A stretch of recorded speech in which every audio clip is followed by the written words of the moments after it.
ನೋಡು ನೋಡು ಹಠಯೋಗಿ ಬರುತಿಹನು, ಹುಚ್ಚನಂತೆ ಶಿವಯೋಗಿ ಬರುತಿಹನು.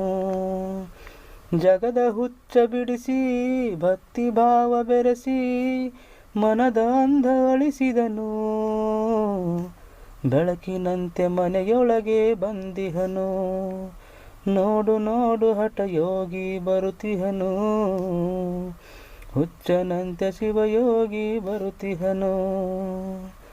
ಕೋಡಿಕೊಪ್ಪ ದೂರಿನ ಸೀಮೆಯ ಮೇಲೆ ಪ್ರಕೃತಿ ಸೊಬಗಿನ ನಡುವಲಿ ನೋಡು.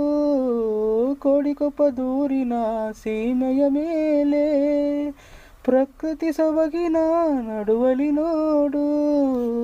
ಕುತಿಹನು ನೋಡುತ್ತಲಿ ಭಕ್ತರನ್ನು ಕಾಯುತ್ತಲಿ, ಜಗದ ಈ ಕತ್ತಲೆಯ ನೂಕುತ್ತಲಿ.